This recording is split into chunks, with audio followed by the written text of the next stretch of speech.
We are recording this training today, and we are recording this so you have it available later to reference and so others can reference it.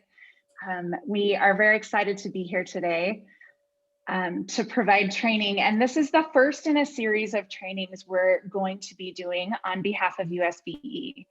And I'll introduce us as individuals in just a minute, but we, Mari and I and Anthony work for WestEd, and at WestEd we house two national centers that provide technical assistance to state departments of education, the National Center for Systemic Improvement and the Center for IDEA Fiscal Reporting. And we have been working with USBE and NIL and Cole to strengthen their fiscal procedures at the state level. And they have asked us to help provide technical assistance to you all.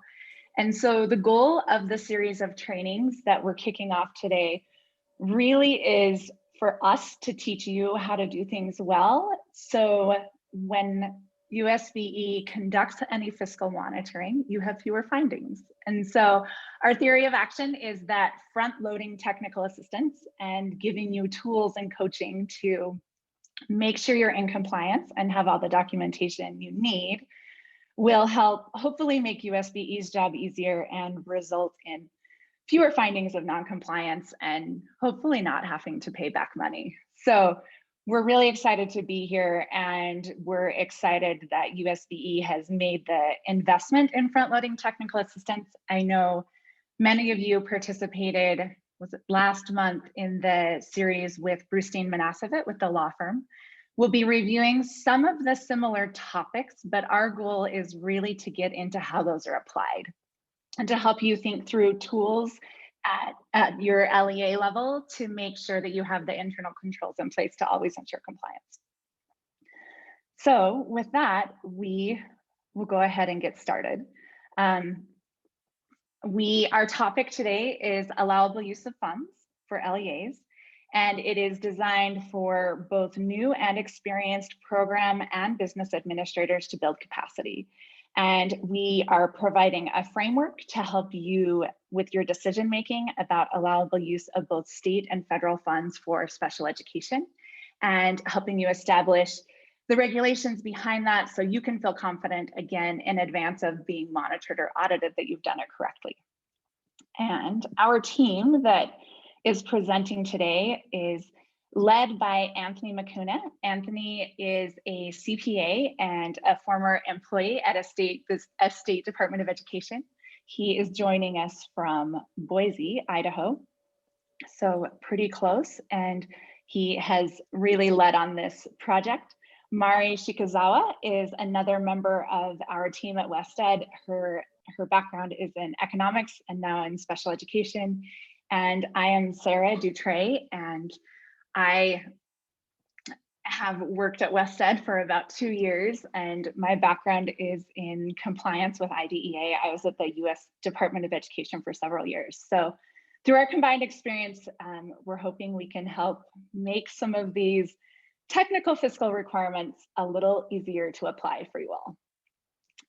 The goals of our session today, like I said, overall, our goal is to help build your capacity and hopefully help you avoid any findings of non-compliance. But the objectives of our session are to give you an understanding of the official federal and state regulations governing allowable use of special education funds, to help you locate and tag related resources that will be most helpful for you, help you understand the concepts of obligation and period of performance, and help you develop the ability to use a decision tree to determine allowability of costs up front, so we're not doing that on the back end. And our agenda for our time together is we're going to start with a quick review of the regulations governing allowable use of funds, including state rules and federal rules, factors for determining whether a cost is allowable, talking through the obligation of funds, what that means, helping you practice using some decision trees. We have a section where we're going to test your knowledge and have you engage with us. We hope that anytime throughout this presentation, you'll put questions in the chat or stop us. Feel free to unmute and ask a question. But during that session, especially, we'd like to engage to help you think through some different questions about allowable use of funds.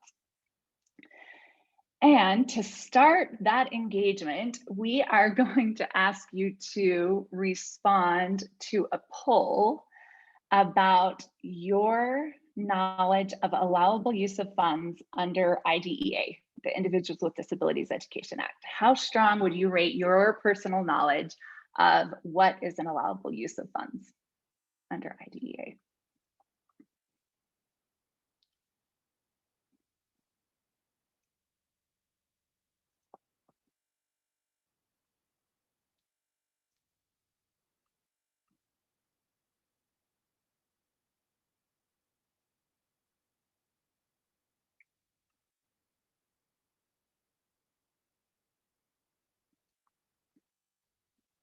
All right, we aren't seeing any more responses. So should we close out the poll? Yeah, go ahead. Let's see what our responses are. Okay, this looks like an opportunity today. I don't know if we have this question again at the end, but we should.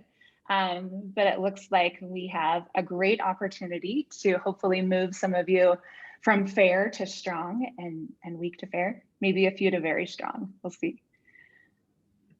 Okay, to get started, we are going to start with a list of acronyms. We try to always start with this. We know that you all in your positions know a lot of acronyms, but some of the ones we'll be using today may be new to you. As we talk about regulations to start off, we're going to talk about United States Code. That's the statute. So that is the law passed by Congress. And then CFR, or the Code of Federal Regulation. You probably see that a lot when you see 34 CFR, usually 300 something related to IEPs, but those are the regulations, including IDEA regulations. We'll talk about some others. IDEA, probably most of you know that one. EDGAR is the Education Department General Administrative Regulations. Those are some of the broader regulations. We've used the acronym SWD for Students with Disabilities, LEA for Local Educational Agency, UGG, or as some of us affectionately call UGG, for the Uniform Grant Guidance, and then USBE, you all know, and FFP might be a new one as well, Federal Financial Participation. Those are our acronyms. And with that, I am going to start us off with a quick review of the federal regulations process. What is DLM in regular special ed as an acronym? DLM. I'm trying to think. Does anyone else know that acronym? DLM in regular special ed. I'm not sure I know. Oh, dynamic learning maps. Good job. Which is part of the alternate assessment. Great. Thank you everyone for pitching in there. We're not in that mode right now. We're in fiscal mode. So thank you. Okay, so we want to talk about regulations and the regulatory process so you can understand which ones are important for you, because unfortunately, everything isn't in IDEA when we talk about IDEA funds. And so we're coming to that. We need to make that approach of understanding some different regulations. And for new staff in the community, you could easily get lost. We have this acronym because it does feel a little bit like we're swimming sometimes in the midst of all of these federal requirements. And that's why we think it's really important to start with the structure of federal regulations that govern allowable use of IDEA funds, because unfortunately it's not as simple as just IDEA. So like I started into this with my acronyms a little bit, but a little bit of federal laws mapping. The code, the United States Code, or what we call USC, is the law that's passed by Congress. Then the department or agency in the executive branch that implements those creates its federal regulations, which are the Code of Federal Regulations, or CFR. Similarly, we have that within the state as well, that we have the statute that's passed and our state code, and then each agency is able to develop rules around implementation. And so often the special education rules will give us more details about a statute passed. And then beyond that, there are also non-regulatory guidance documents that are provided, which are interpretations of regulation by a federal agency. And you'll see we'll refer often to guidance provided by OMB, which is the Office of Management and Budget. That is where a lot of the guidance comes from, and much of it is non-regulatory. It's still significant guidance, it's still binding, we can still be held accountable to it, but it's non-regulatory. And you really do have to navigate these different federal and state regulations when you're thinking about allowable uses. Staff who manage federal grants are required to navigate down through that. So you have IDEA Part B at the top of, Mari, if you'll go to the next slide, we have the IDEA Part B requirements, but you really have to be able to understand how that fits with the IDE regulations, which are that 34 CFR Part 300, and then also EDGAR, like we talked about, which includes that uniform grant guidance, which is a different CFR to CFR 200. You'll see that one come up a lot, especially when we start talking about internal controls and those pieces. And then another 34 CFR within EDGAR, which is in the Department of Education. Then we have to know how those have been potentially adopted in whole or in part by the state. So through the state code again, and through USBE's administrative rules and policies. So that really is a really fast overview to just give you a sense of how many different rules go into deciding allowable cost. Unfortunately, it is not one state rule or one federal regulation that is all contained there, but all federal funds are subject to each of these. And then our state funds are subject to state rule as well as state code. So with that, I'm gonna end my part and then turn it over to Anthony. And we're gonna end with a question to check your understanding of what I just described. We'll see how well I did. So which of the following is a state or federal law or regulation that governs allowable use of IDEA funds?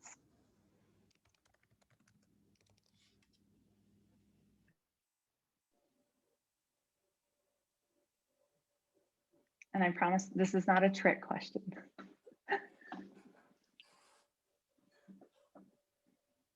We have tricky questions coming, that's for sure. Yeah, those are coming later.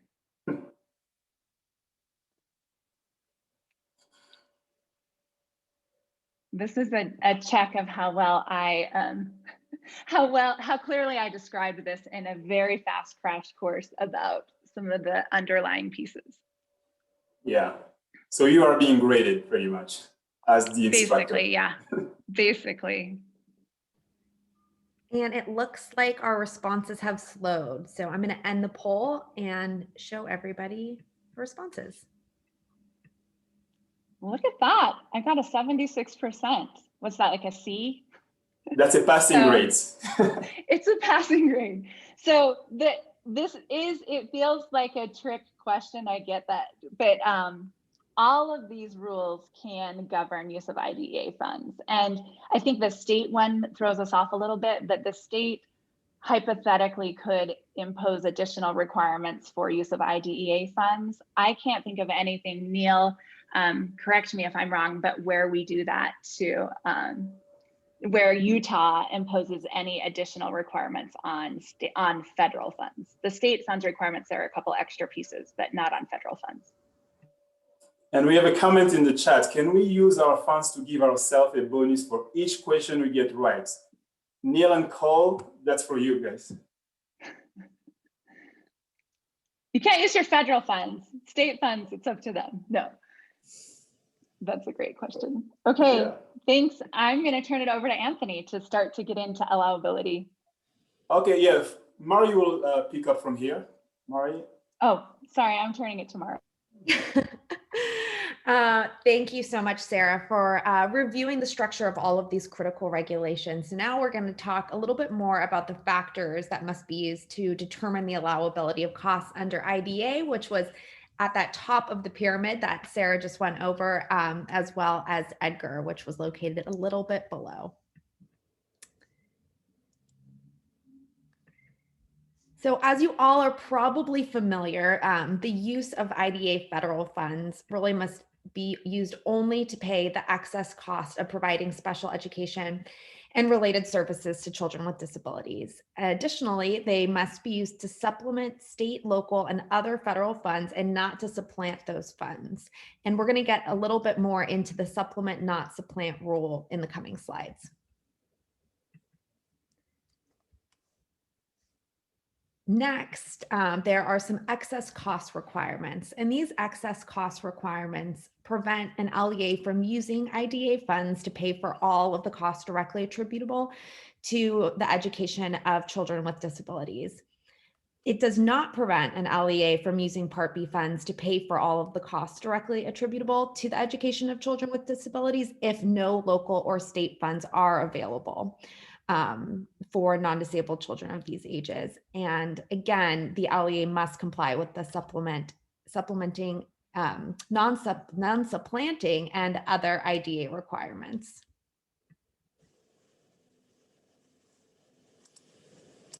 So now we'll talk a little bit more about the supplement, not supplant rule. And under IDEA, this rule is not a single specific cost test like some of the other federal grants that you might be aware of. IDEA measures supplement, not supplant with two tests, specifically maintenance of effort and excess costs. So if an LEA is in compliance with LEA MOE and can also demonstrate that costs came as a result of the existence of a special education program, not because of other educational purposes, they'll be in compliance with the supplement, not supplant costs. And these can be found specifically under 34 CFR 300-202, which addresses the use of amount and excess cost requirements, and 34 CFR 300-205, which addresses LEA MOE. And under the waiver of supplement, not supplant requirement, these are the two exceptions listed.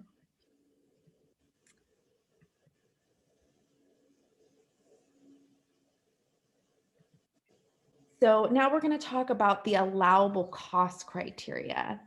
And you guys are all probably very familiar with this as well. So all costs must be necessary, reasonable, and allocable to the special education program, consistent with policies and procedures, consistency of treatment, such as the indirect cost, not a cost used to meet other cost sharing or matching requirements, adequately documented and incurred during the approved budget period.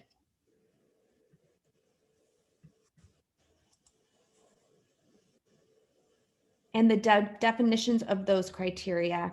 So the cost is necessary if it's helpful and appropriate for your program or activities. A cost is reasonable if in its nature and amount it does not exceed that which would be incurred by a prudent person under similar circumstances. A cost is allocable to a particular federal award if the goods or services involved are chargeable or assignable to that federal award in accordance with relative benefits received. And there's consistency of treatment of a cost. If a secretary's salary is treated as an indirect cost for one federal grant, it can't be treated as a direct cost for IDEA. Costs not used to meet other cost sharing or matching requirements. IDEA federal expenditures cannot be used for Medicaid state match, and adequate documentation. A cost must be supported by invoice, purchase order, contracts, or time and effort for salaries.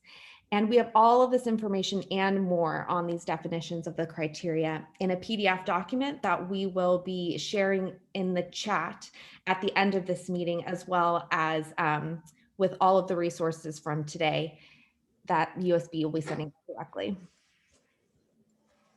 So now that we just went over a lot of the basics, we have another poll for you. And the question is, so while I pull up the poll, which of the following is not a criteria for allowable costs under uniform grant guidance? So reasonable and necessary, consistent treatment, allocable and adequately documented, or less expensive.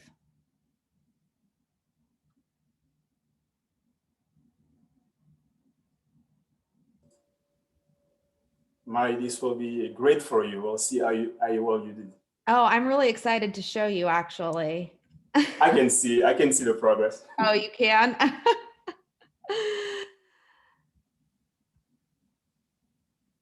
All right, it looks like it's slowing down. So I'm going to end the poll now and show the results, which are exceptional. So thank you all so much for participating in the poll and for bearing with us through this brief talk about the factors that must be used to determine allowability of costs under IDEA. So I will now turn it over to Anthony to continue us on our journey.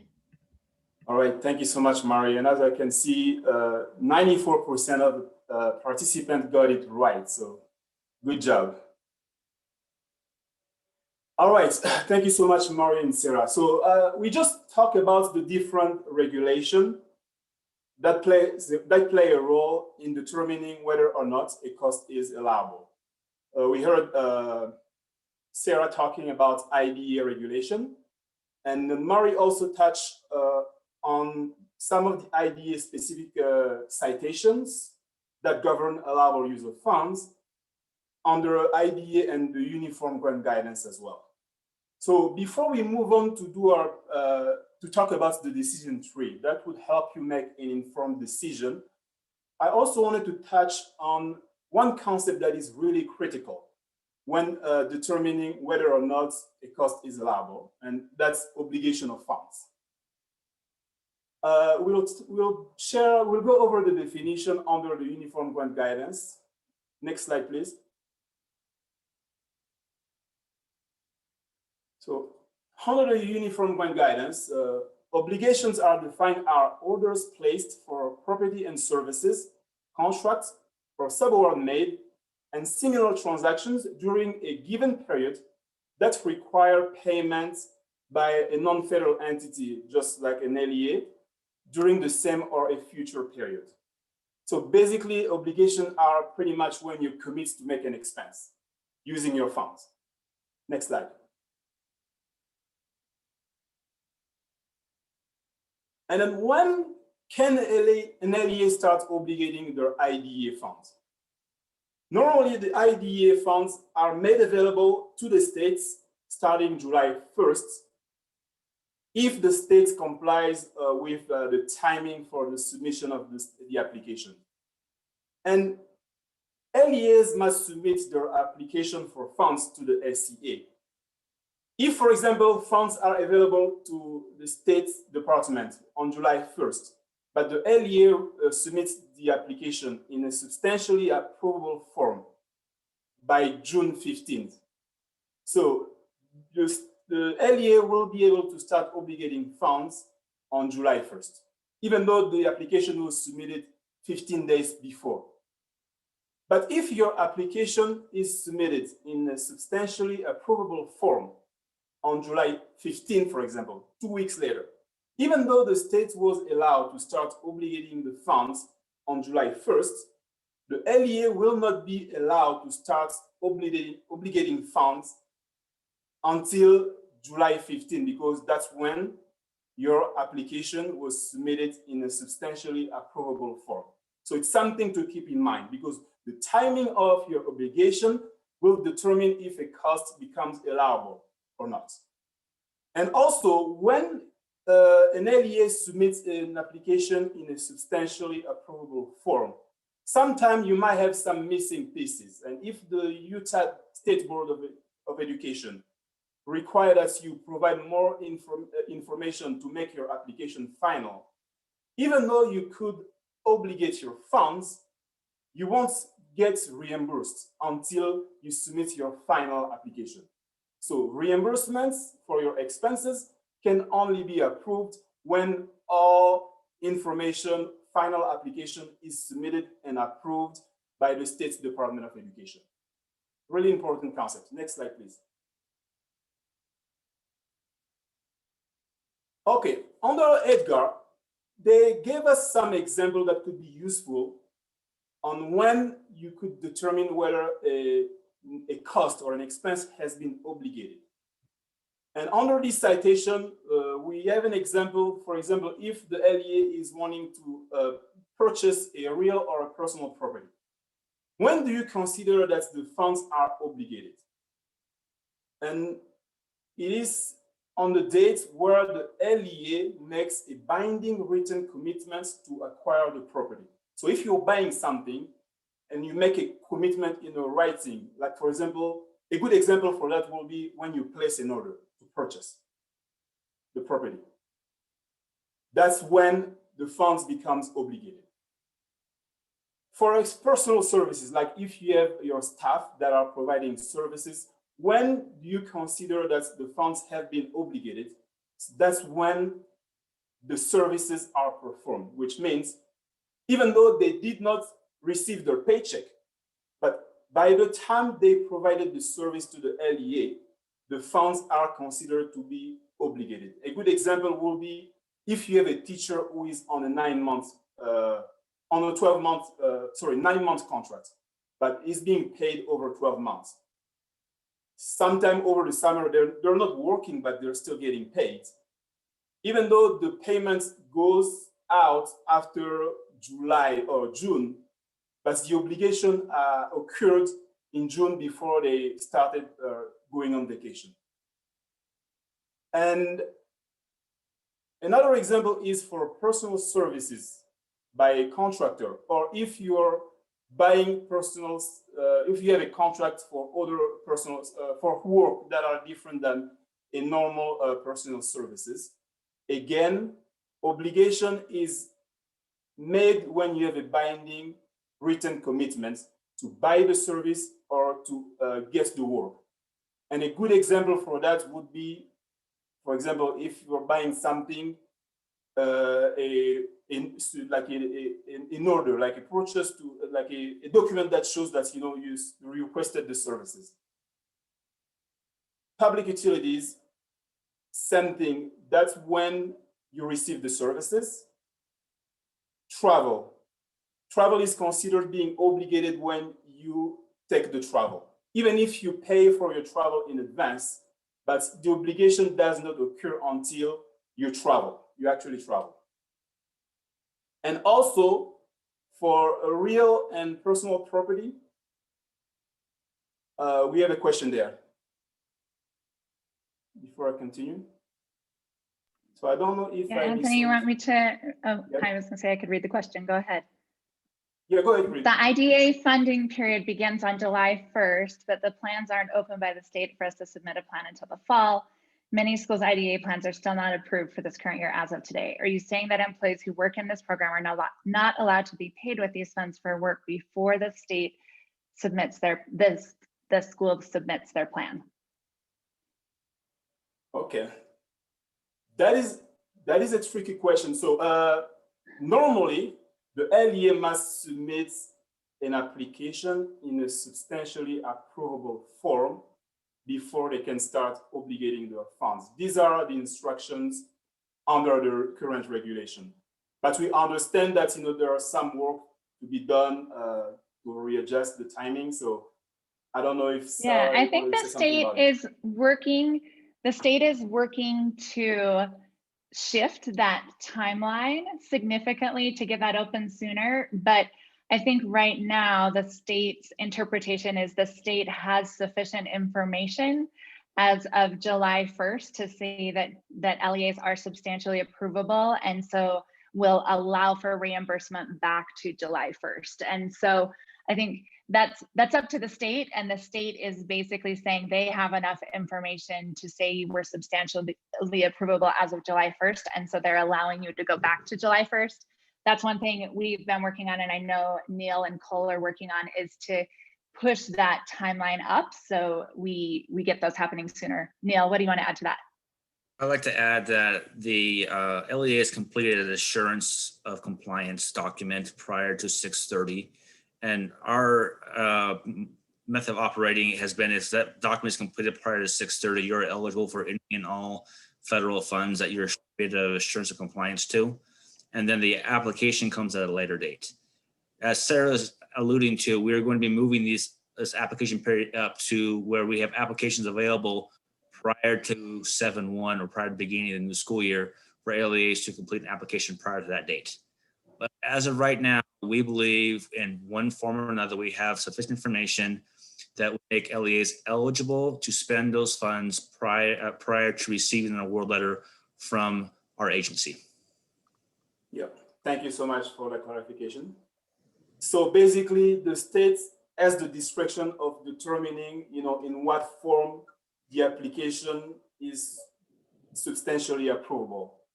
And then that's a good way to interpret the rule. All right, yeah, it did answer the question. Thank you. Okay, let's move on to the next slide, please.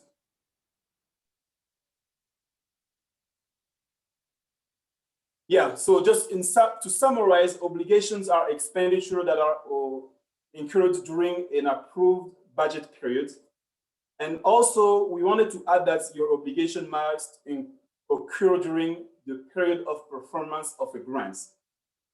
And then what is the period of performance for IDEA? If we can go to the next slide.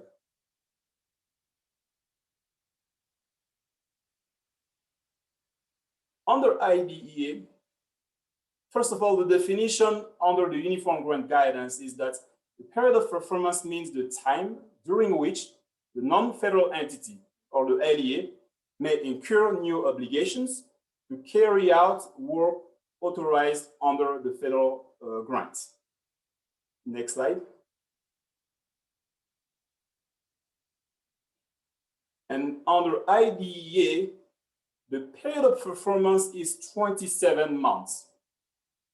Normally, if an LEA submits an application in a substantially approvable form before July 1st, then the LEA would have funds available for obligation for 27 months. And these 27 months are divided in three different periods. We have the forward funding period, which is pretty much the time between July 1st and September 30th. And then we have the award year funding period, which is the first 12 months, starting October 1st through September 30th of the following year. And then we have the tidings funding period, which is pretty much your carryover period, when you can extend the timing for obligation for another 12 months. So under IDEA, when you receive a grant, you have 27 months to obligate your funds, provided that your application was substantially approvable prior to July 1st. With that being said, we will move to the next poll to see if you guys were watching and also to grade me. Under IDEA, how long is the IDEA period of performance? Is it 3 months, 12 months, or 27 months?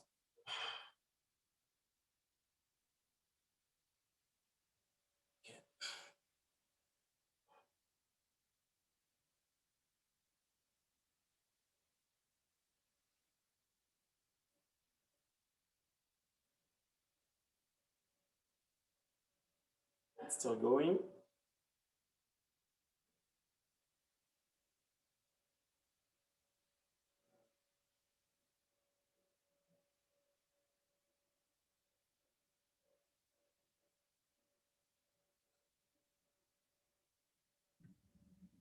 All right, Anthony, it looks like we have slowed. I'm going to end the slow down. Yep.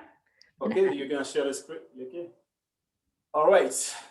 We have 74% who selected 27 months, which is the correct answer.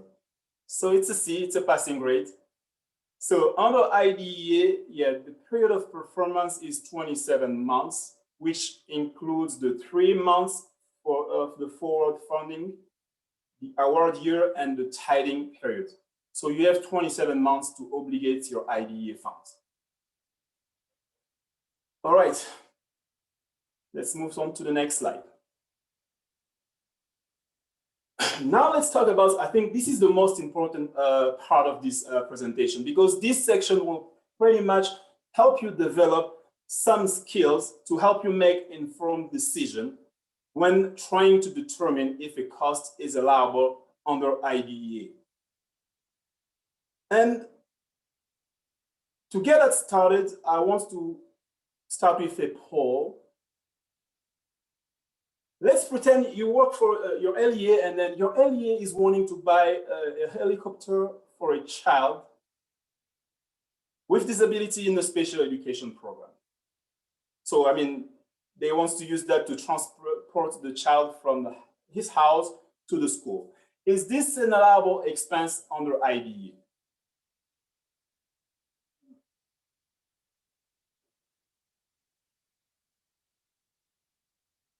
Let's see what you guys think.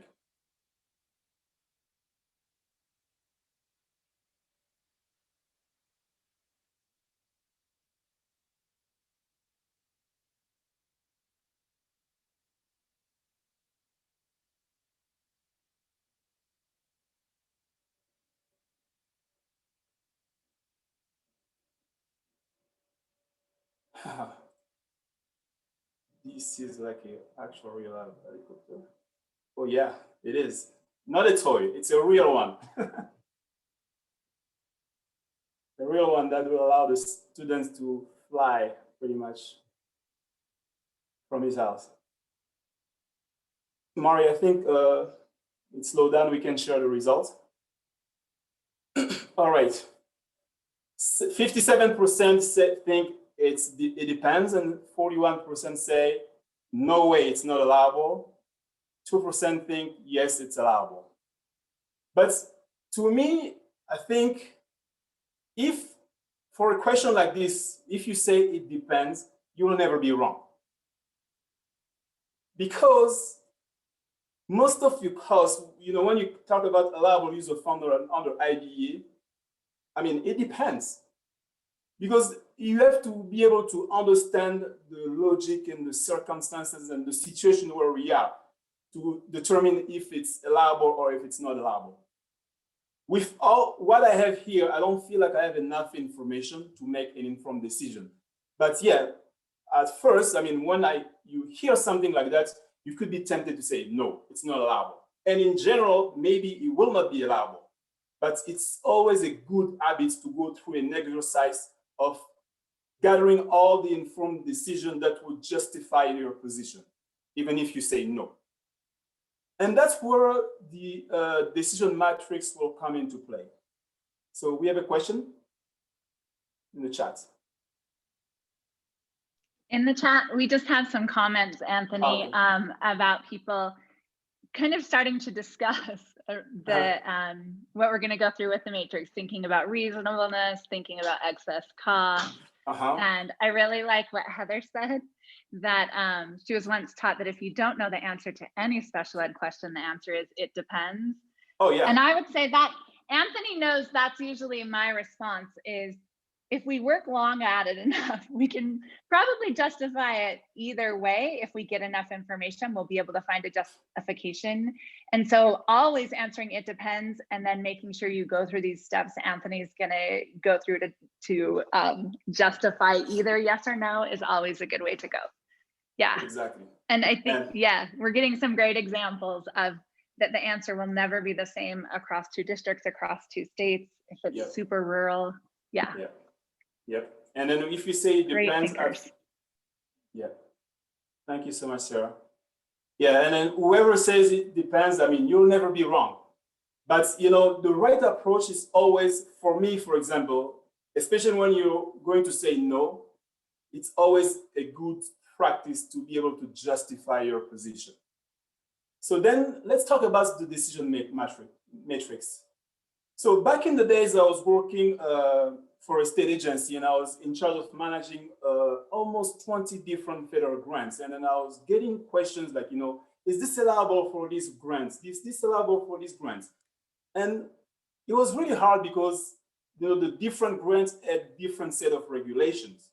So I just developed this decision matrix to help me make better informed decision when I'm dealing with a specific grant program. And I was also able to apply the same logic with IDEA when I started working in special education. And then this decision matrix is pretty much a 3-step decision matrix where you will be using decision trees to help you gather important and necessary information to help you make informed decisions. So if you want to say yes, then you will feel comfortable saying yes. If you want to say no, you'll have a level of confidence to say no. Then let's start with the first decision tree. Next slide. This tree, I call it the IDEA statute and regulation decision tree. So if, for example, someone asks you, like, oh, can I buy an airplane for my school district? Even if you're tempted to say no, go through this exercise. The first question you would ask is the cost allowable or attributable to the special education program? Does it have anything to do with special education? That's the first question you have to ask yourself. If you cannot find any sort of connection with the special education program, then you need to stop there and tell the person to find other funding alternatives. But if it's, oh yeah, there is some level of connection with the special education because they're buying it for children with disabilities, then you move to the next question, like, in the absence of special education program, would the LEA have incurred the cost? So that's the second question that should come through your mind.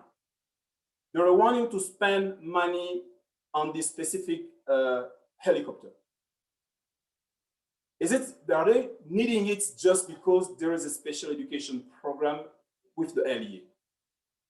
Or it's just like something that they'll buy because it's a cool thing to have, it's a cool toy to have for a school. And then if you're not able to justify the fact that, yeah, the need was generated just because there is a special education program for the LEA, then you need to stop there. But if you're able to justify somehow that, yeah, if we didn't have the special education program, if we didn't have the students maybe living in an island that is located within the boundary of the LEA, then we wouldn't need to buy it. So you need to come up with some sort of justification. And then the next question would be, is the cost an excess cost of providing special education and related services? That just goes along the same line with the previous question. Is the cost is coming in addition?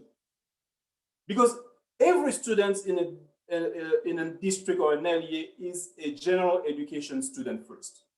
Before the student becomes a student with disability, they are a general education student.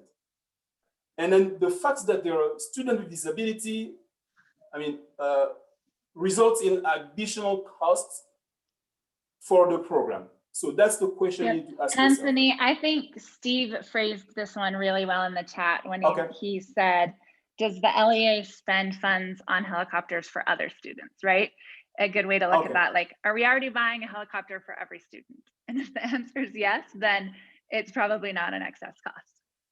Yeah, thank you. That's a really good point. Yeah. And that would apply for any type of cost that would come on your desk. Do you have any more comments or questions? Sarah? No, okay. I think we're good in the chat.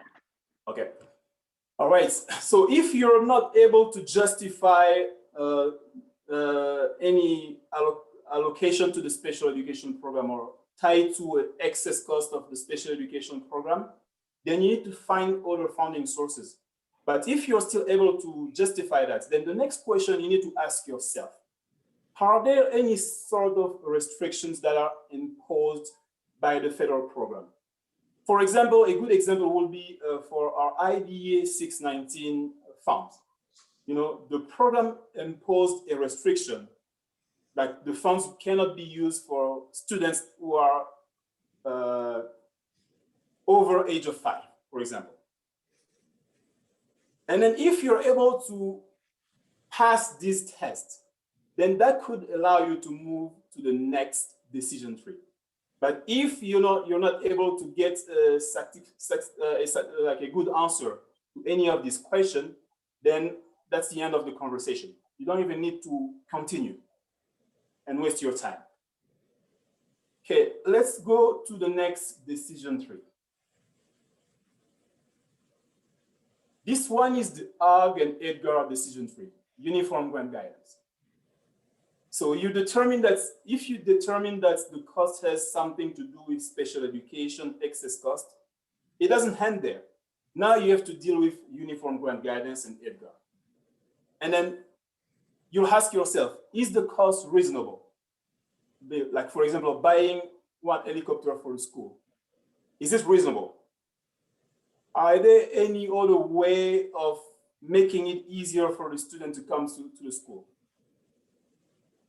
So that's the question that you need to ask yourself. To me, buying one doesn't sound like it's reasonable. And then if it's not reasonable, then that's the end of the conversation.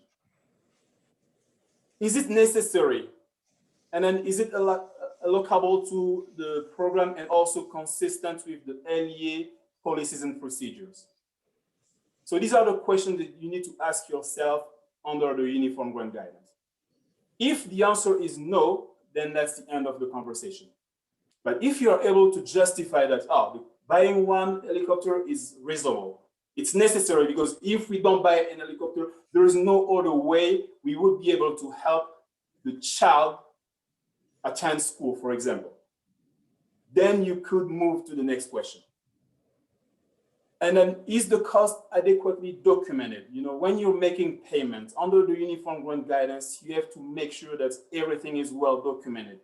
Because if you're not able to show documentation that justify a cost, when Neil or Cole comes to audit you guys, they won't have any information to give them a level of reasonable assurance that the cost was allowable under the grant. So it's really important to document all your expenses.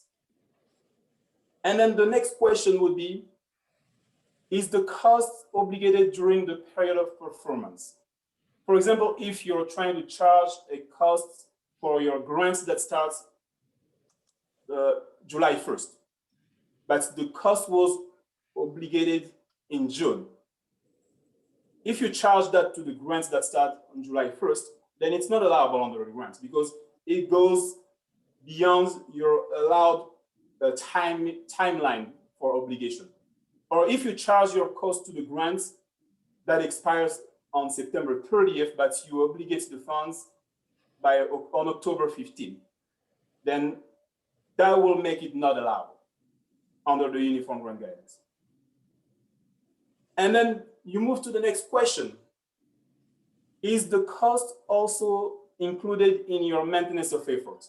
For example, if you're paying for a cost and then you include that in the maintenance of effort, which is one of the big pieces for eligibility of your IDEA grants. It's the cost sharing of the IDEA program. If you're also charging the cost to your maintenance of effort, your cost sharing fund, then you cannot charge that to the federal grants because that will be double dipping. You cannot pay one cost with two funding sources. Even though it's allowable under the special education, it's reasonable, it's necessary, only one funding source has to pay for the cost. And then if you're able to get good answer to all these questions, you pass your test, then you move to the final decision tree. Next slide, please.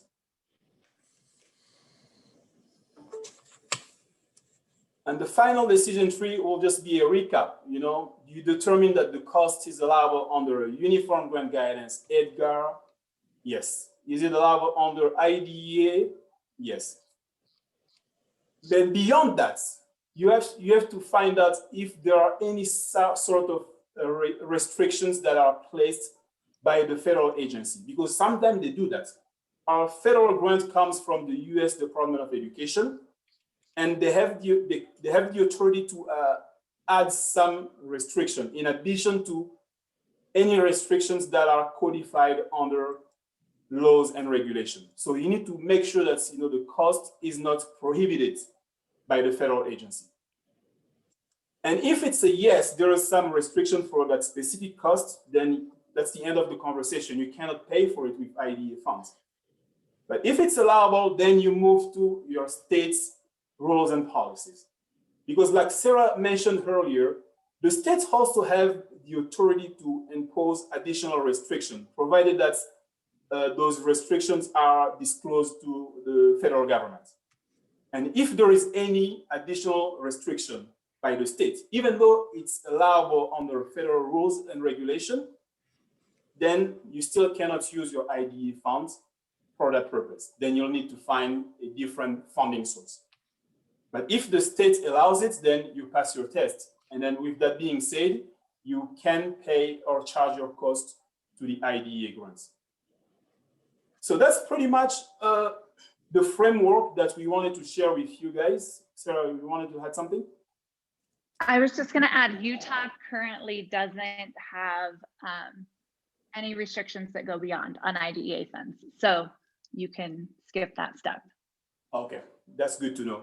Some states do, but yeah, so Utah doesn't. I just don't want anyone to get tripped up on, oh, does Utah have anything that goes beyond that? Did you see Brad's question in the chat says, many of these questions and these decision trees can be subjective. Who makes these determinations, and is there case law to help define the objectivity of each step in the trees? Okay.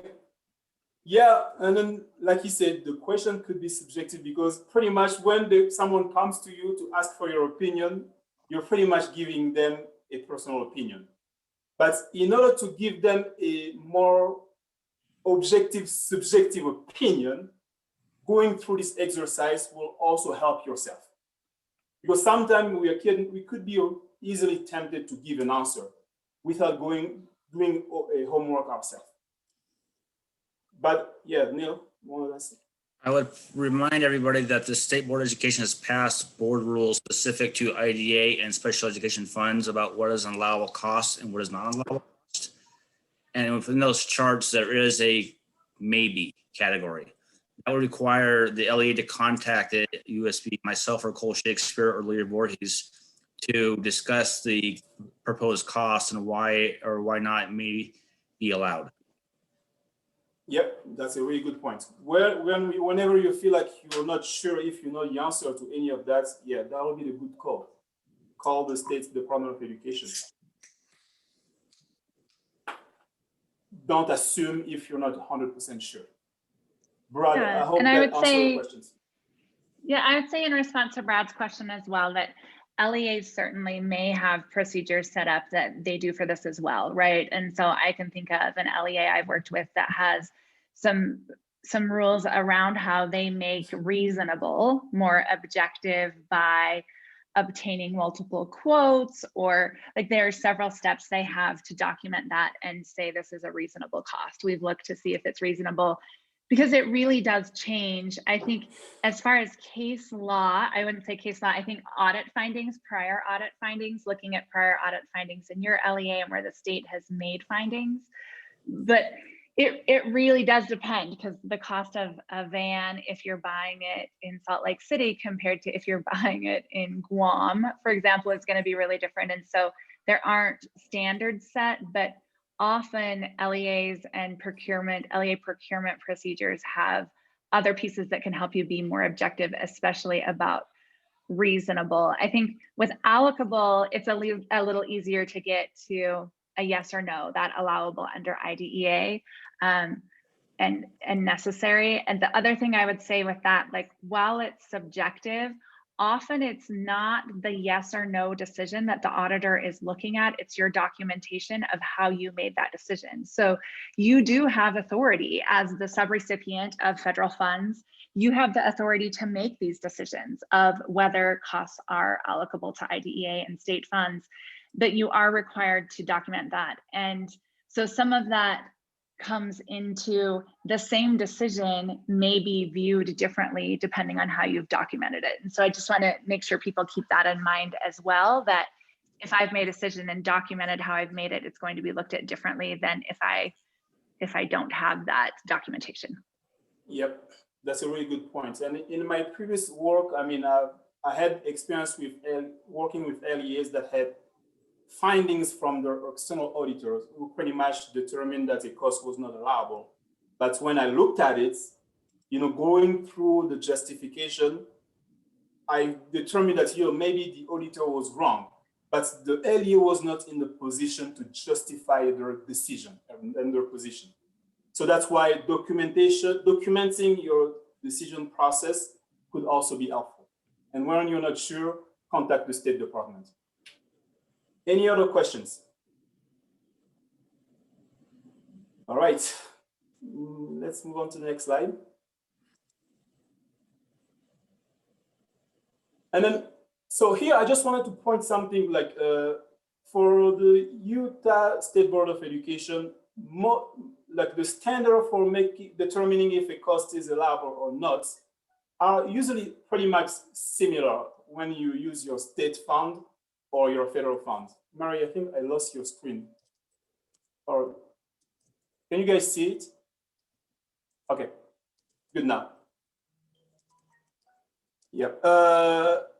The standards for determining if a cost is allowable under IDE or state fund are pretty much the same. And then here we just wanted to point out some differences. For example, under IDEA, you could use your IDEA funds to purchase capital equipment, but you will need to get a prior approval from the state board. But with your state funds, Neil, correct me if I'm wrong, it's not an option for capital purchase. That's correct. Under current state statute, it prohibits the purchase or use for capital purchases with state funds. Thank you. And another example is that for your IDEA funds, you have to maintain your maintenance of efforts. So if you don't meet MOE, you won't be eligible for the funds, but it's something that is a requirement for your state funds. Another difference is the carryover period. With IDEA, you can carry over your funds for 12 months. You get funds available for the first 15 months, and then you can carry them over for an additional 12 months. But there is no limits as far as the amounts. But with your state fund, I think you can only carry over 20%. And Neil, again, check me on that. That is correct. Thank you. All right, we have a question. Yeah. We have a question in the chat. The question in the chat is, may IDEA funds or state special education funds ever be braided with other funds programs with similar academic support aims? And this answer is yes. Not only may they be braided, but sometimes they may even be blended or consolidated. So that answer is definitely yes. When you're braiding them, you just need to track proportions of the students who are benefiting and for whom you're working toward that similar objective. But for example, you might have an interventionist who works with students in lower grades, who works with students who qualify for help under Title III because they're learning English, and students with disabilities, and students who qualify for help in a Title I school because of the socioeconomic status of the students in the school. IDEA or state special education funds could be blended with other fund types to fund an interventionist providing similar interventions to those types of kids and providing interventions under multiple pieces to kids who are eligible under multiple pieces. And I believe, Neil, that is on our list for a future webinar, is starting to talk more about that at some point. So we're happy to have further conversations about that.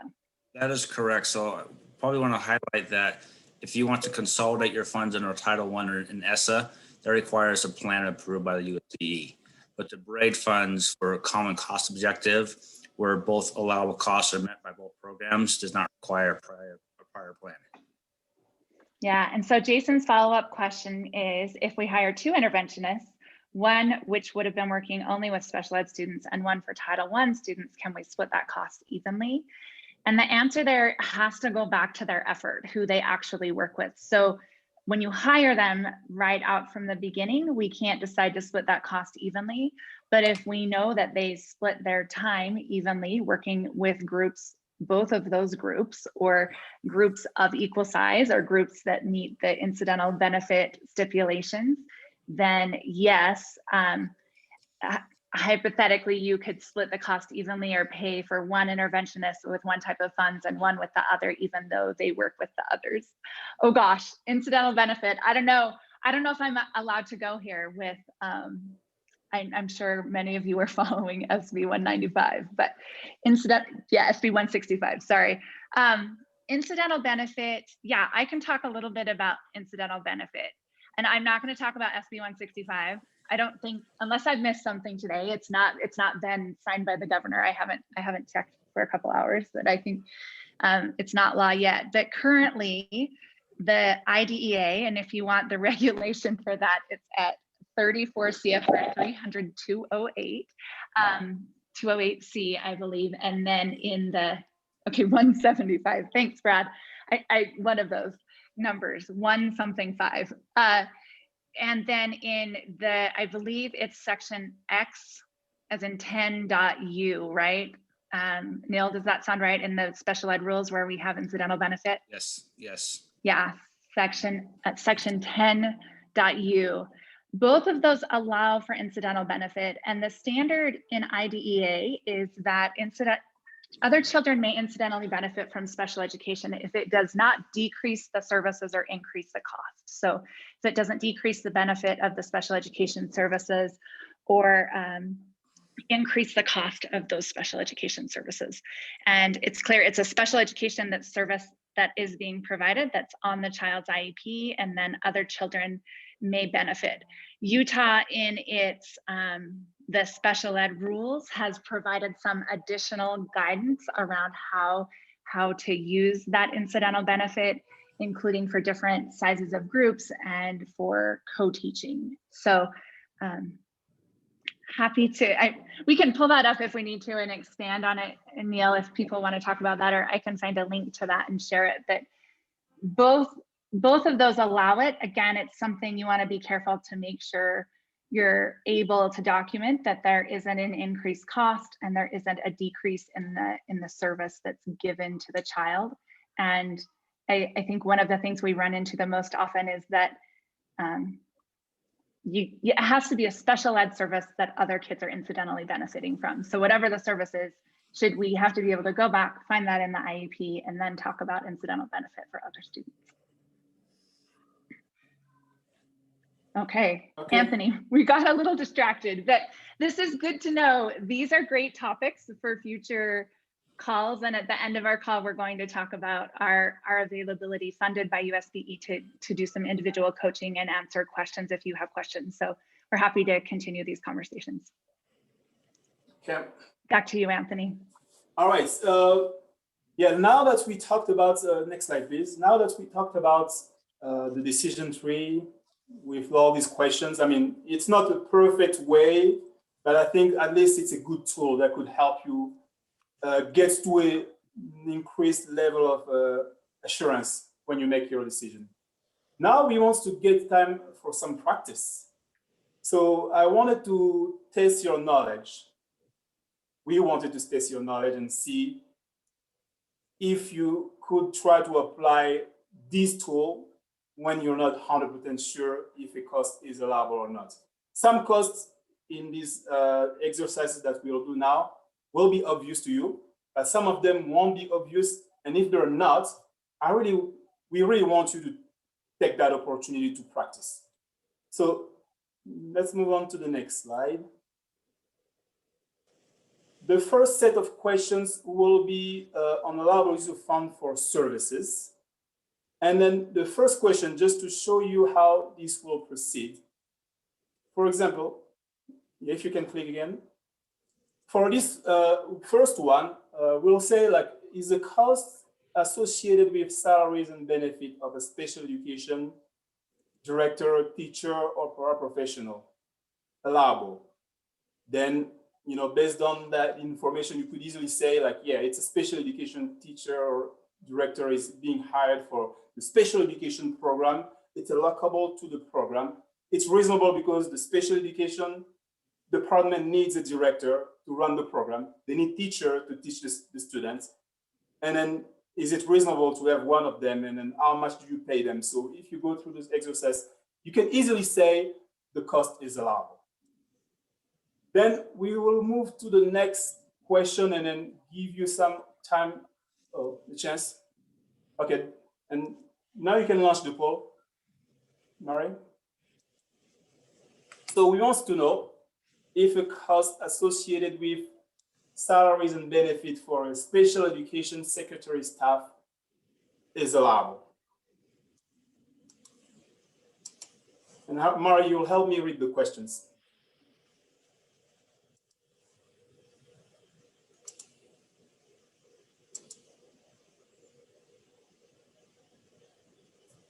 So what do you all think? And if you're marking it depends, start putting in the chat what you think it depends on and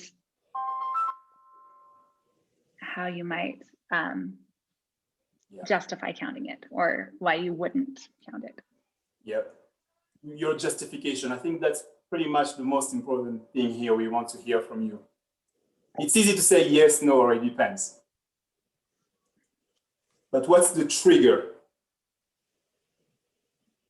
Yep. Anthony, we already have a couple in the chat. Yeah, where there's shared duties, working just with special ed.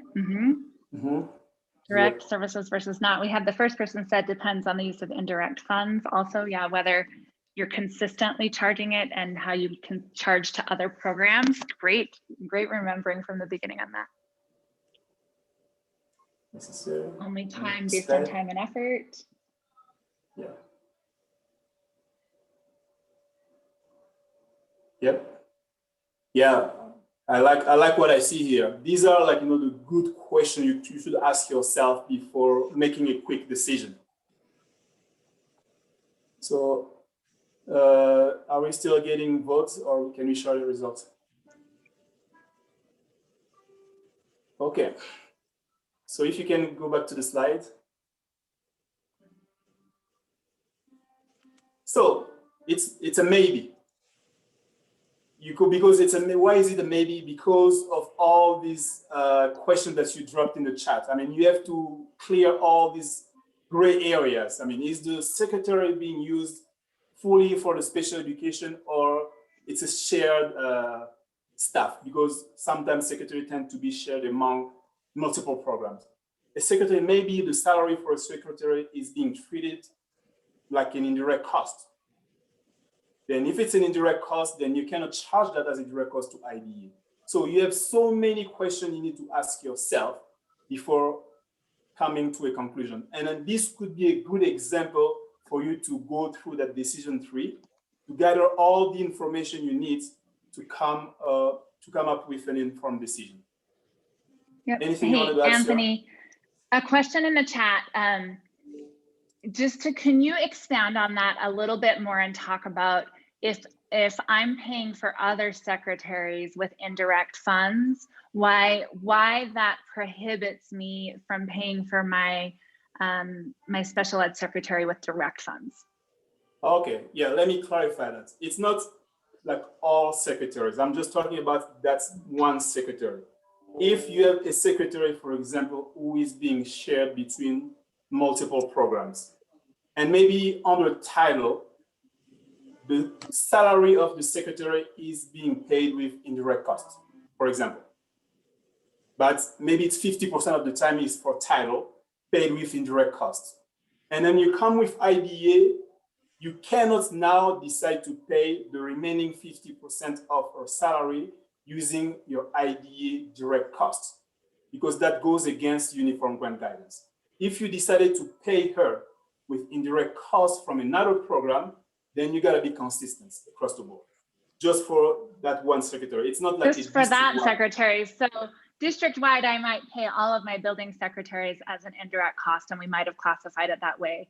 But then, or my other secretary in my school, but then if for my special ed secretary that's doing these specific duties, as long as I'm consistent within that person's salary and it's all coming from direct or indirect, then I'm in compliance with the uniform grant guidance. Yep, correct. Great, thank you. It was not all of them. Yeah, great question. All right, so if we don't have any more questions, we can move to the next one. Yeah, I also wanted to add, like, especially if the secretary is a shared staff, they need to comply with time and efforts policies and procedure, but we won't get to that today. We'll have another session for time and efforts. Next question. Mari, can you read? Oh, yeah. Okay. So the costs associated with salaries and benefits for LEA employees are costs for contracted OT services. Would this be allowable or not allowable? And we're going to relaunch the poll. What do you guys think? And again, I really want to hear from you in the chats. Oh, sorry. OT is occupational therapists. Oh, yeah.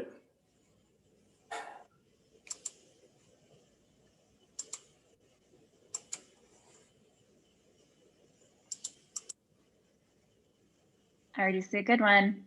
Are they necessary? Are they required by an IEP?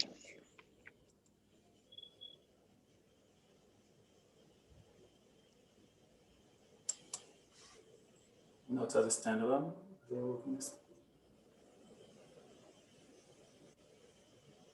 Great questions coming in. Questions. Yep.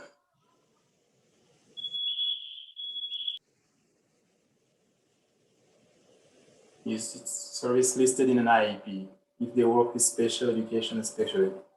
Yeah, these are great questions you need to ask yourself.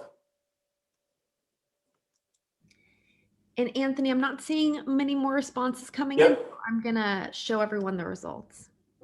Yeah, we have 42, it depends. And then, you know, like I said earlier, if you don't know, if you're not sure, just put it depends. You will not be wrong. All right.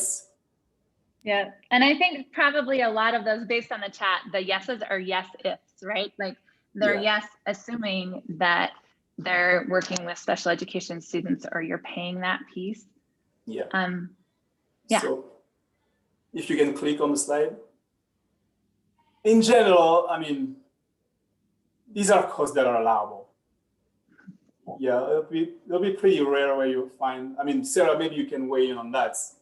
Could we have a case where this would not be allowed? So Anthony knows this about me, that I could probably come up with a hypothetical for about everything. So that's a dangerous question. I will say one thing here that I will just like place a little asterisk by is I think we got a lot of questions in the chat that are exactly right. If it's used for students with disabilities, if they're providing OT to other students as well, we would have to pay a proportion of that, but that proportion would still be allowed. I will say sometimes when we shift to contracted services and we think about employees, if we're not able to employ an OT, but we just need those services, there may be an instance there where you need to think about reasonable. I think allocable, necessary are pretty easy. If it's on a kid's IEP, you need to get that. That's where I would say the only time LEAs end up in trouble with that is if they are contracting with an OT for an amount that seems unreasonable. So if I have one kid that needs OT for an hour a week and I'm paying $10,000 a month for 4 hours of occupational therapy, that might not be reasonable. And so yes, allowable costs, but I think I will just put an asterisk there that thinking about contracts, again, a contract probably for a small amount of services is going to be more than it would be for the hourly rate for someone you're able to employ if you have a full caseload. I think that's reasonable. Just making sure you think about reasonableness beyond that and documenting available rates. And so again, everyone got that question right, that it doesn't matter that it's less expensive, just that it's reasonable. But if there's someone, the LEA next to me is getting it for $250 an hour and I'm paying $1,000 an hour, there may be questions raised about reasonableness. Yep, these are great questions. So, okay, Mari, let's move to the next one. And I don't think we'll have time to cover all the questions, but we'll do what we can. So. Yeah, so the next question is related to a school-based nurse. Are costs associated with salaries and benefits for LEA employees or costs for contracted nursing services allowable? Is this allowable or not? What do you guys think? And please drop in the chats your reasoning or justification.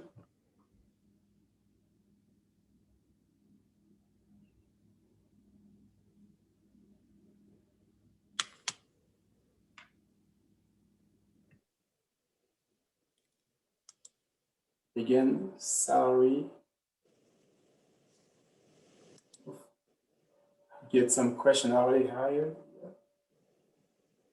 Is the nurse required by an IEP? I really like that.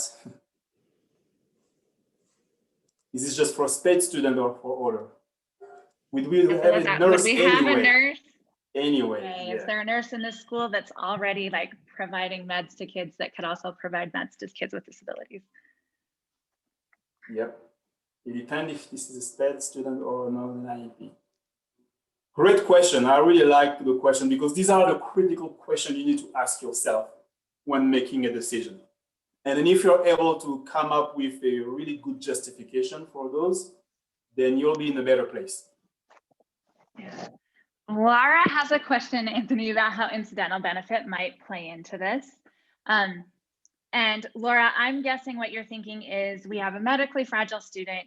We pay for a nurse to be there full time with that student. That student maybe has a trach, a feeding bag that has to be changed out at mealtime and things like that. For incidental benefit, the question always is, does it decrease the quality or amount of services for the student with a disability, and does it increase the cost? So I would say if that nurse is intended to be with that student at all times, could they do another duty without it decreasing what they're giving that student? And so I think that's what you would have to show. You would have to be able to show, yes, the nurse has to be here to respond and she's still available, but if she administered another child's medications, it wouldn't take her away from her duties at all. You'd have to be able to show it would not reduce the minutes of service really that kid with a disability gets from them, and it doesn't increase the cost. So yeah. I think that's tricky. I don't know that that would be a tricky one to justify, because you may end up at a time where that nurse isn't needed all the time by the child, but by the IEP, they are supposed to have a one-to-one nurse. And so if you're relying on them to do things for other students, if that student had an episode or something where they needed the nurse would not be available to do other things. So I'd be hesitant to rely on that. I would also say that often those employees, if the child isn't at school, will they be at school? So you'd want to be careful about dependence on that. Yeah. Okay, go ahead, Anthony. Thanks, Sarah. Can you share the results? So we start to get more, it depends. Now you're learning. I think that's pretty much where I was trying to get everybody to. More it depends, then will make you think, will make you question, will make you ask those questions. Because if you don't do it depends, you could quickly go to a decision that might be or might not be wrong. Okay, can you click to go over? Yeah, this is again a maybe. I mean, the costs must be IEP driven or related to the evaluation of the children who could potentially be eligible. In situations like that, you could justify that. Can you click again? But if it's for the day-to-day cost of a nursing service provided to all students, I saw a comment like, are we gonna have a nurse anyway? That's pretty much, I mean, whether or not you have a special education program, would you have a nurse? If that's the case, probably not an allowable cost. So asking those questions will really help you. All right. We only have 8 minutes before the top of the hour. Do you have time for one more? More? Maybe this will be the last one. Okay, that sounds good. Yeah. Can you read this? Oh yeah. So are the costs associated with salaries and fringe benefits of a superintendent or administrator allowable? And launching goal.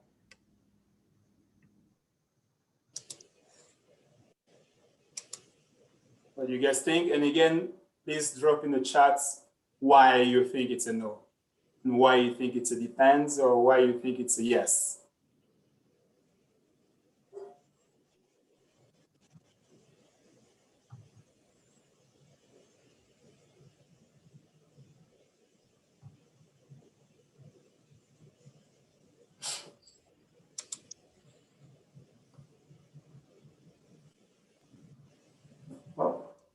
pretty quiet on this one.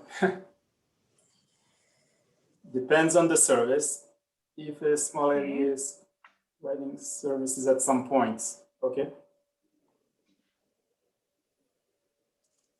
Utah requires that each LEA have a superintendent business, so it's regarded. I like that. Utah law requires that each LEA have a superintendent and business manager, so it is required regardless, even if it's a small district and then is helping the special education department. Okay, what else do we have? These costs are necessary in the absence of sped notes.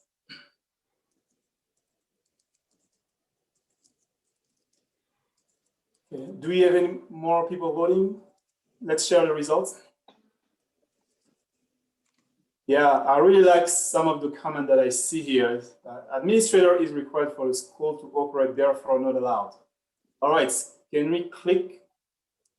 We have more no's and some it depends, but it's not allowable because normally in general, if Utah law requires that each school district to have an administrator or a superintendent, whether or not you have a special education department or program, that position will still be there and will be paid for. Even if the superintendent is helping the special education program partially, that would not pass the test. So I'll go for a no, but Sarah, I know sometimes you like to push the boundaries. Can you come up with I'm not going to push the boundaries. I'm just going to say, in a very small school district, sometimes the superintendent is also the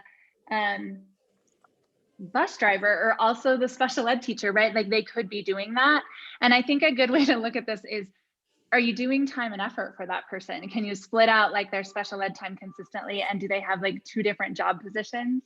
And so I think that's okay. I think a principal superintendent is right. And that, Zane, I agree. I will always say it depends is not the wrong answer. So I think it still does depend, because that it's the costs associated with being the superintendent though are not allowed. But yeah, if they had clear allocation of time charged to the program, it could be done. And I want to go back up. Julie clarified a special ed director or coordinator is allowed. And the reason that's different, the general ed administrator is not allowed, is because that it has to be available for all kids, and we're paying for that for all kids with other funds. A special ed director, we wouldn't need if we didn't have a special ed program. So that's what makes that one allowed. Neil, you wanted to say something? Yeah. Yes, I wanted to highlight, this has come up in the past in our monitoring efforts, and that when LEAs are able to provide documentation that differentiates the different roles of individual and they wear one or more hat and the administration of the LEA, we have upheld that the portion that they're providing services to special ed students is an allowable cost. However, absent documentation demonstrating to that fact, the entire cost would be unallowable. Okay.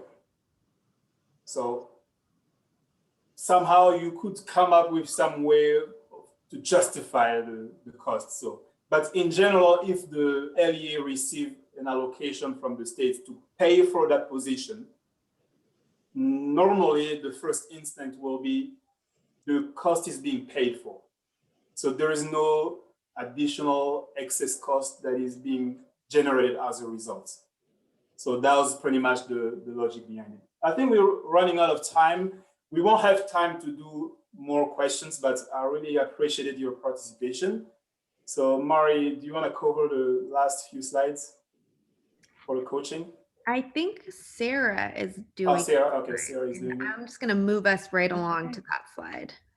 And we will send these out, the slides, so you can go through those and check yourselves on the rest. I was just thinking maybe the answer should be yes, if, no, unless, and it depends, because I think some of them do, like on that it depends continuum, some of them land more toward yes, as long as, right? A lot of those we were doing like nursing and those things, yes, as long as this, yes, as long as this, and we were seeing that. And I think this is a good example, that last one, the superintendent, of one that falls on the other end, which is no, unless you can really justify these pieces. And so I do think while the answer is usually it depends, there's a spectrum of it depends. So yep. And then you should be able to justify your no or yes. And as you said, so in all the slides, if we had it loud, then we had an explanation. No explanation. It's always important. Thank you. Exactly. Exactly. Thank you so much, Anthony and Mari. We are, sorry, one more question in the chat. And justification always is the key, Zane. Justification and documentation, I will say, are what are going to keep you compliant in this case. Moni asked, would it be too much work to allocate the time principals spend in IEP meetings? Just to elaborate, they are in that IEP meeting in their role as principal. They are not there as a special education provider. They are there in their role as principal. And so, no, we don't split that out. Just like we wouldn't say, if we're going to say that, if you think about it, you also have to say, oh, then could we wait? And when he has kids in his office, could we take like the times that he's in his office with special ed kids that get in trouble compared to non-special ed kids that are in trouble? Like the principal is required to attend meetings about students in the school. Like that's, and being the LEA rep at or the school rep at an IEP meeting is part of their job as principal. So that we can't take that out. Perfect. Thanks, Moni. So to close, we hope this has been helpful. We will send you the slides. We will send you some tools, some of these tools and some procedures, including a really great list that USBE and we have been working together on of allowable costs from IDEA funds and from state funds. We also, under our contract with USBE, are available to you all. And so USBE is making us available to LEAs in the state, again, as a way of front-loading technical assistance to help them ensure compliance without having to create findings for you and go through that process. They have contracted with us to do that. So if you want to reach out to us, we are available for one-on-one coaching to review your policies and procedures and to provide technical support and guidance as you think about these topics. So Anthony is going to share a slide, I think, with our email addresses, but you will get that as well. I think Leah or whomever manages the list will send out, all the materials to you all, as well as our contact information. One of the things we've been considering planning, I think Mario, you just went by this though, is some sort of meeting together to connect around the law conference in the summer to potentially have, I'm going to call it a workshop. And this would not be like this webinar where we would present to you, but the thought would be that you would bring your fiscal procedures or you would bring questions that you have, and we would workshop those together and do some coaching. And so we would love to know if your LEA would be interested in something like that connected to the law conference. So we can start planning for that. But otherwise, I know now we're 2 minutes over and I hate to do that, but we're here to help you, and especially to help you get ready if you have monitoring coming your way. Neil, go ahead. Last thing I want to add is that any coaching that an LEA receives from WestEd and Sarah and her group is all confidential, and nothing is relayed between USBE and WestEd. It's all confidential. We want LEAs to feel comfortable getting help if they need help or getting second opinions, and without the worry of potential findings being related to USBE. Thanks, Neil. I'm glad you said that. I should have included that disclaimer. We are, what you tell WestEd stays with WestEd.